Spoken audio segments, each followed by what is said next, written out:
Good morning. Good morning. It is Friday, the 23rd of February 2024. Sorry. And I finished yesterday the early autobiography by Joan Marshall Grant. I read it in German. I had already read it in English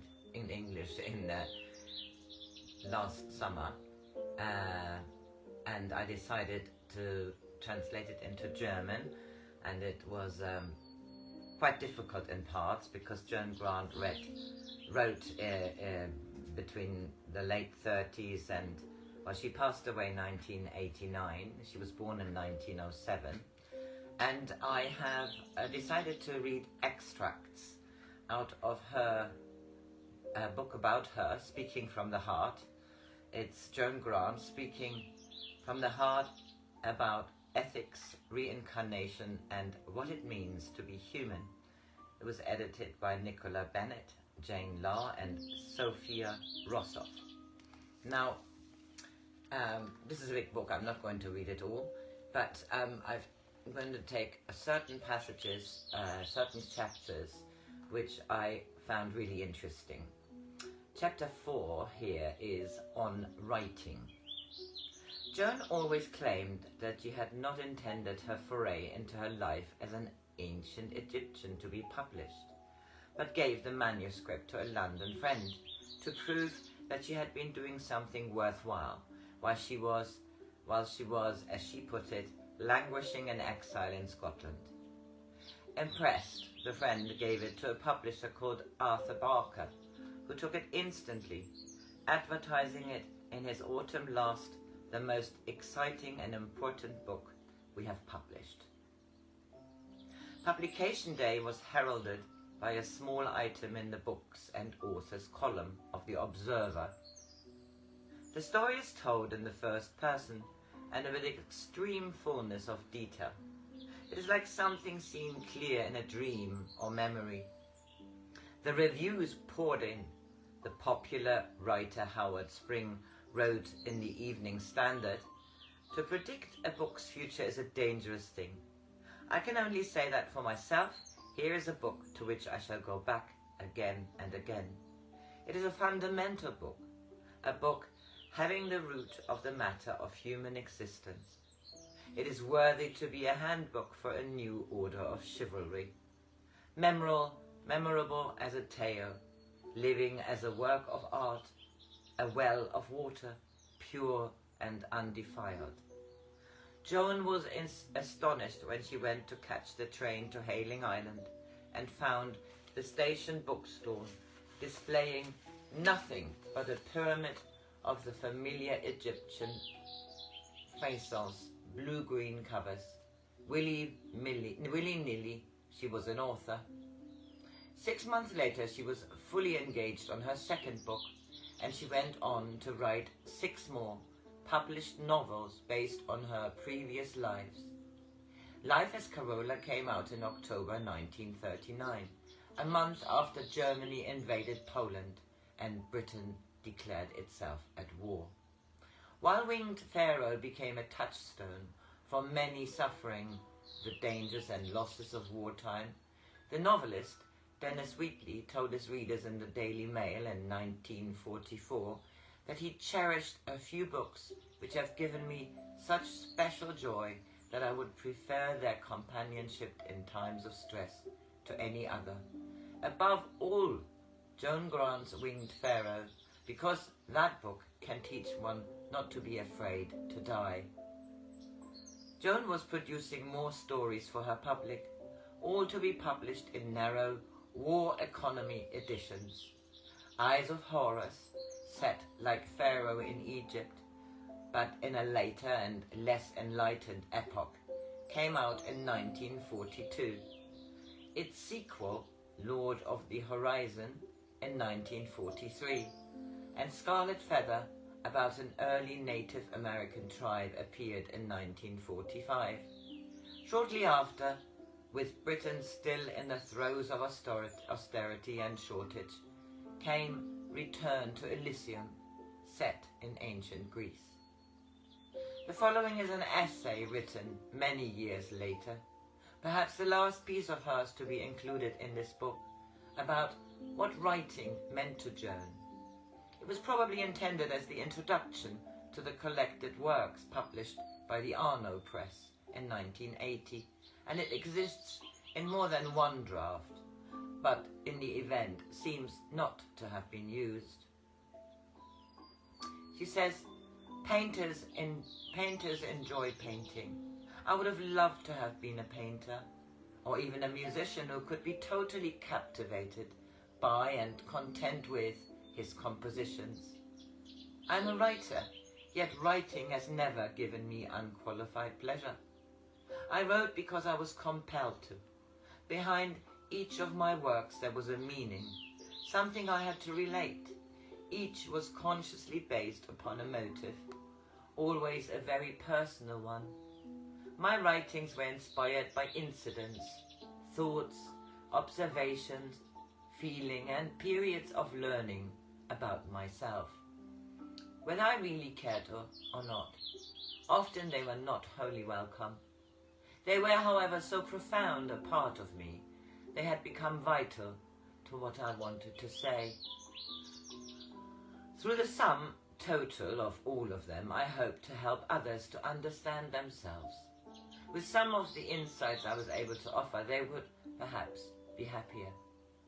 That's why I wanted to be judged as a writer who had something to say, something constructive and stimulating.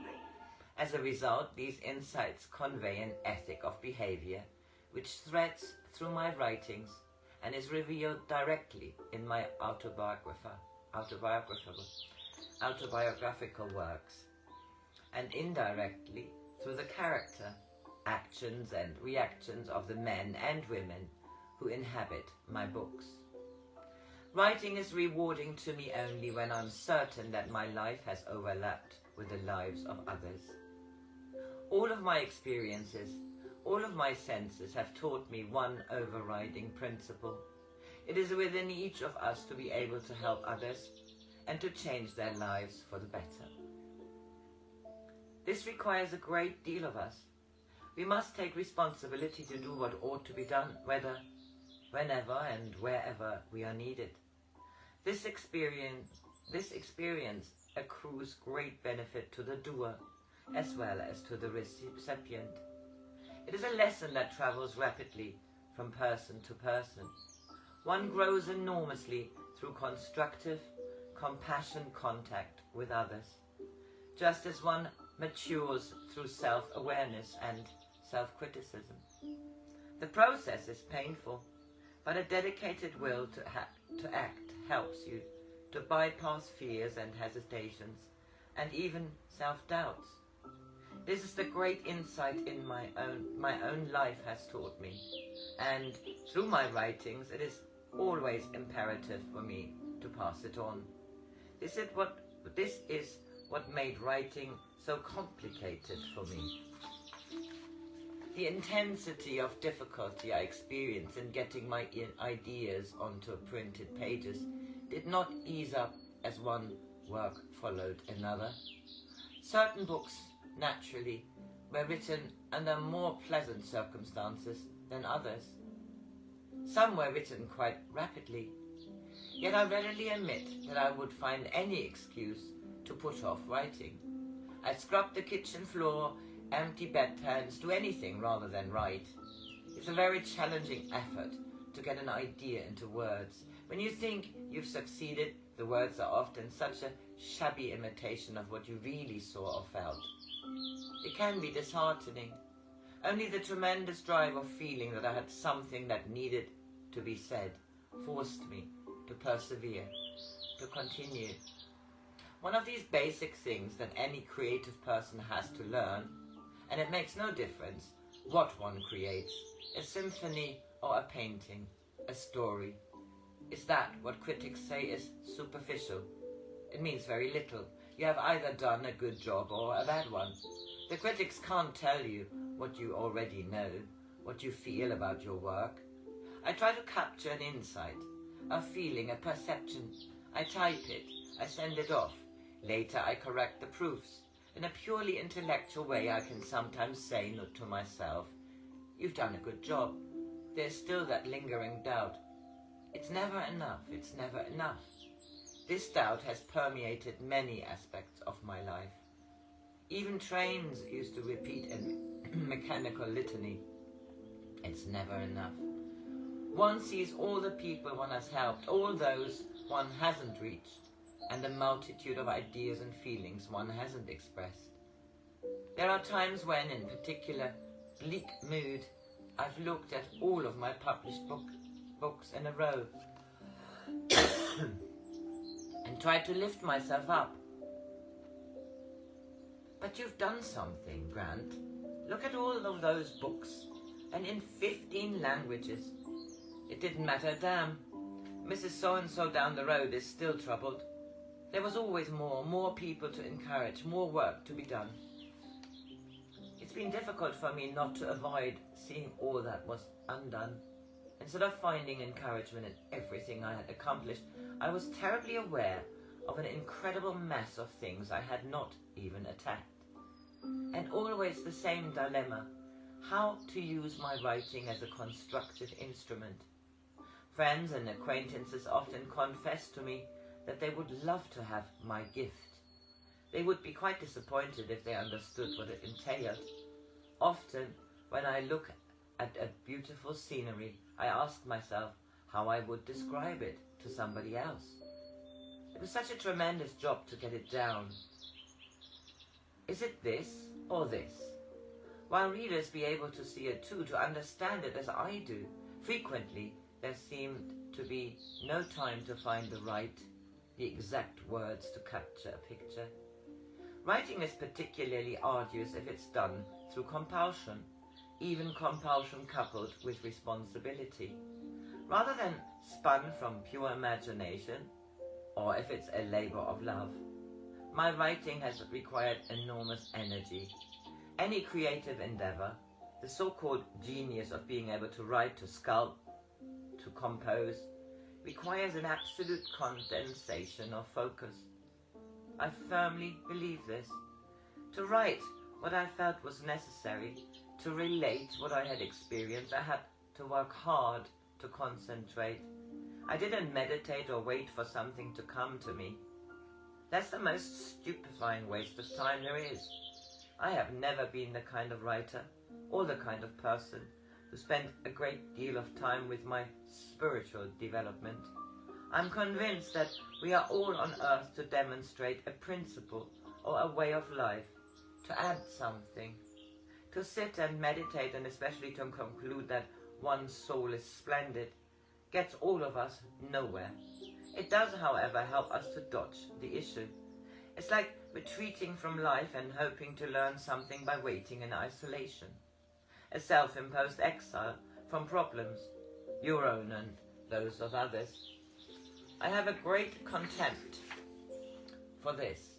When people come to me, as they often do, and say, I felt there is a block and I want to develop myself spiritually, I ask them what they really want. What have you actually accomplished? In many cities you find groups of inactive people developing their spirits. Are they ever conscious of the sick and needy people around them who need their help, their encouragement? There's something to do.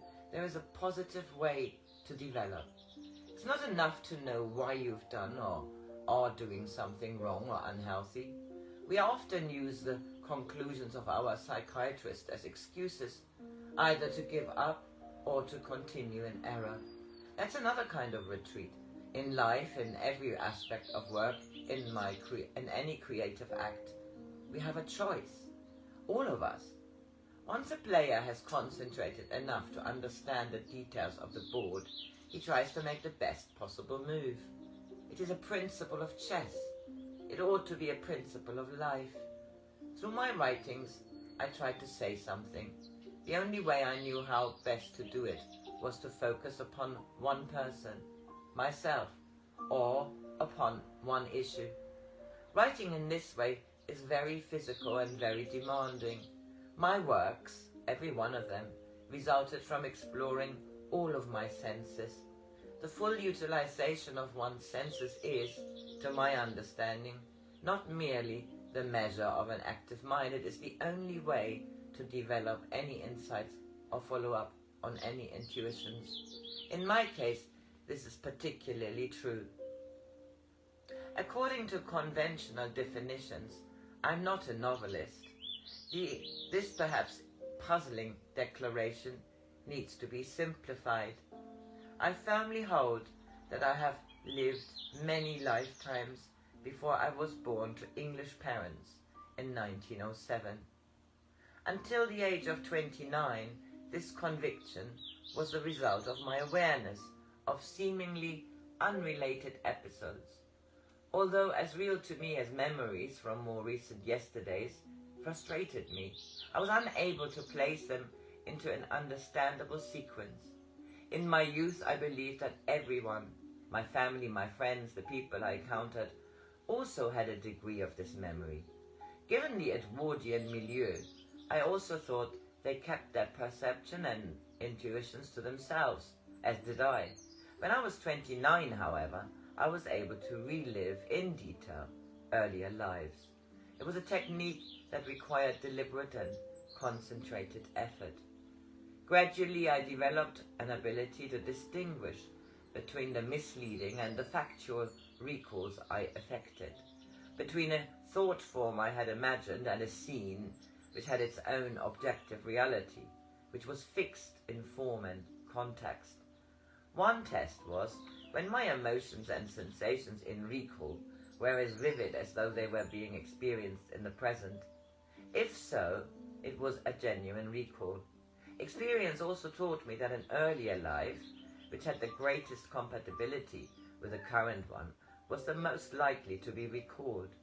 Such resonance can be set into motion by a close similarity of situation, by some mutual direction or effort, or by a resurgence of deep emotion.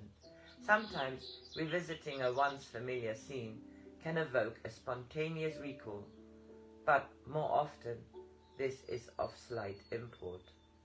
In 1936, through the incidental catalyst of psychomatizing a scarab, I did the first of 115 total recalls, which became a posthumous autobiography of my life as Sekita, an Egyptian princess of the first dynasty.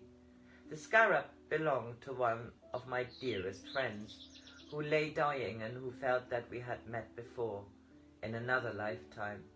I shared her strong feeling. It was our devotion to each other that made me concentrate on a life in which she had been my mother.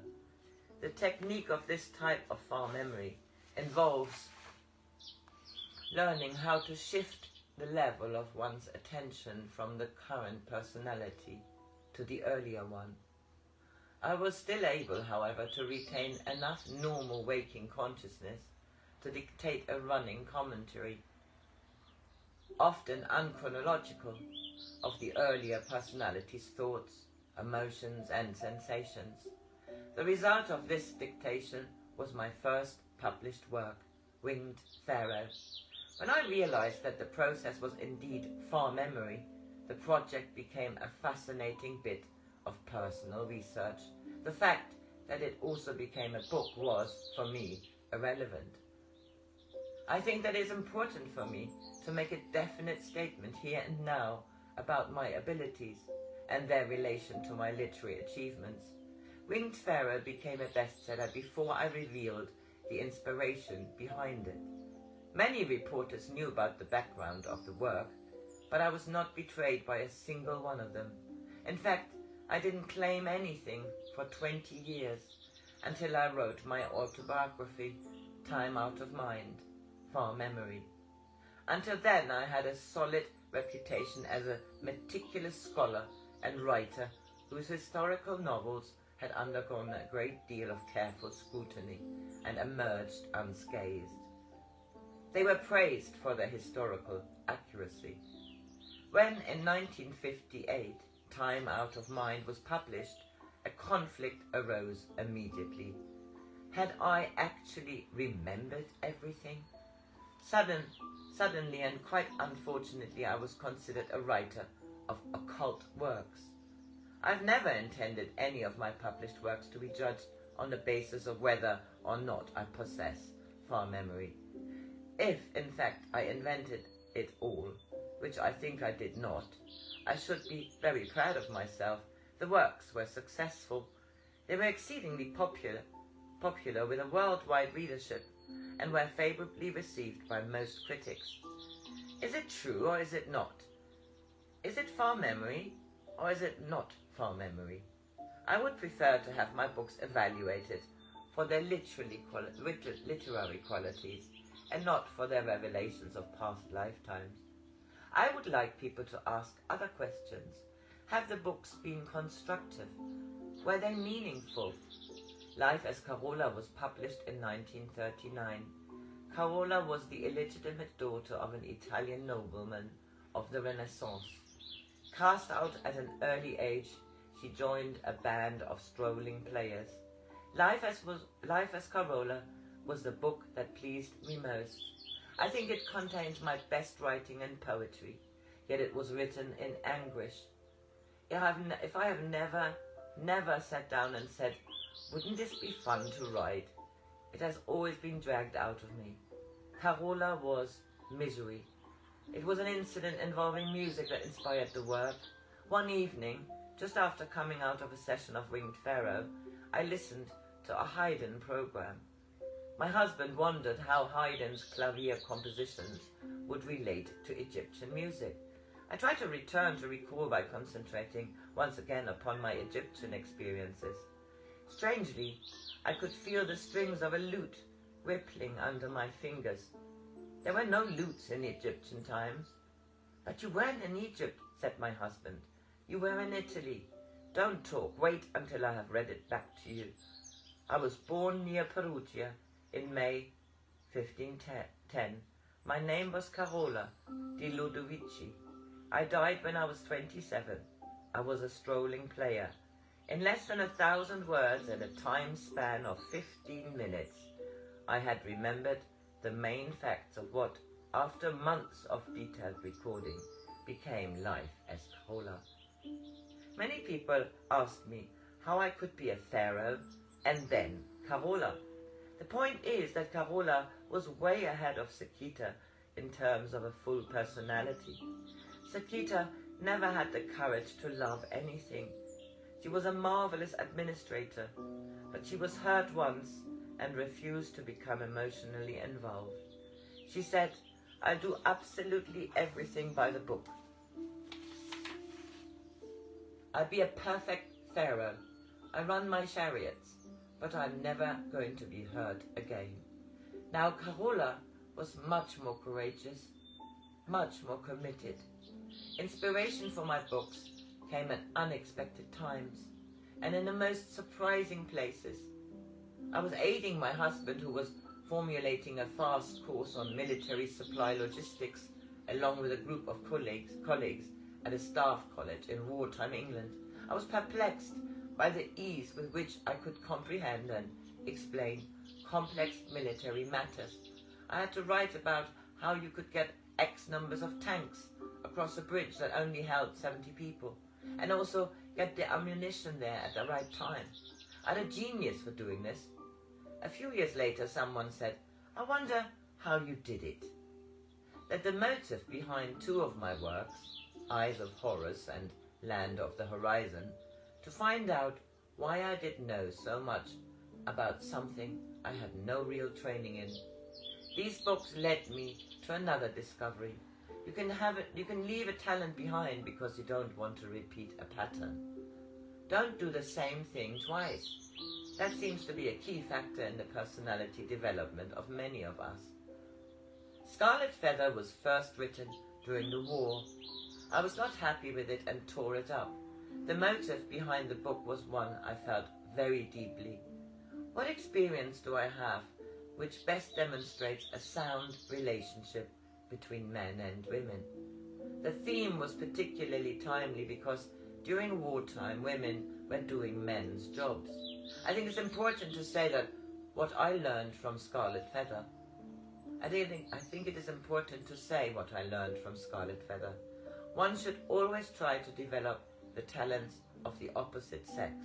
A female should cope with matters like income tax returns, and a male should try some of the so-called gentle arts.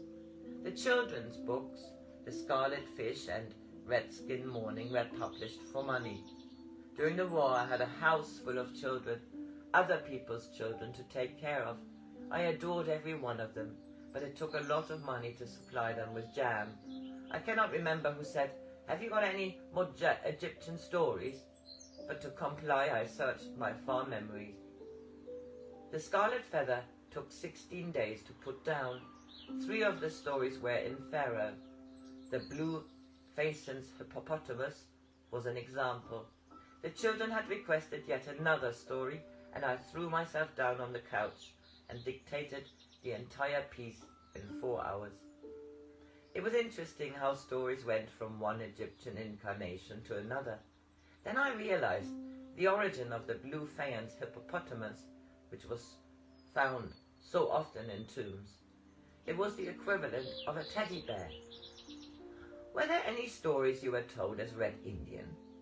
asked my daughter. I looked into the matter. The stories were researched by using far memory. I dictated what I got, and the result was Red Skin Morning. There is an interesting point about the locale of Red Skin Morning and Scarlet Feather. I had not been to America, except as a child, and the visit was limited to New York City. After Scarlet Feather was published, I received a very important letter. The writer had actually researched the area.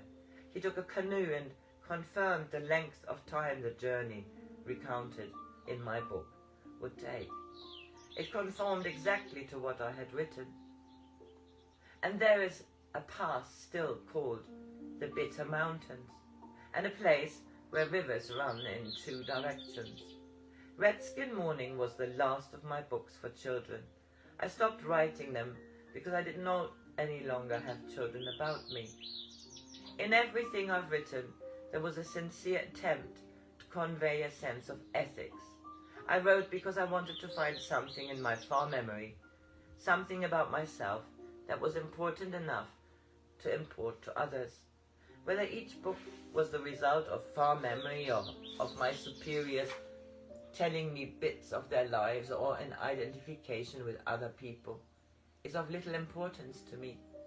Throughout my works, the motive is as clear as can be. My ethics have been the same all my life. I think that the ethics of Scarlet Feather and of my travel book, Vacation, are very similar. I once tried to write a book about South America, but gave it up. The ethics were not there. I wrote a sequel to Scarlet Feather, but was unconvinced that it was right and destroyed the manuscript. Was there any point? Is it teaching anything? Only if it reveals something or teaches something is a work satisfying to me. That is why I'm really not a novelist at all. If I were a real novelist, there would have been many marvelous, purely imagined tales. As I'm not a novelist, I think it is a waste of time to write any book unless it contains something worth passing on. I hold novelists in high esteem. I think they are splendid, creative people. My motive for writing anything, however, is strictly defined. Unless I'm absolutely certain that the reader can say, "I've learned something from this book," there is no point at all in undertaking the labor of writing it. What's a talent except taking a great deal of trouble to learn something from inside yourself by personal experience? Even this is incomplete. You've got to help others through what you've learned about yourself. So that was her chapter about writing, Joan Marshall Grant.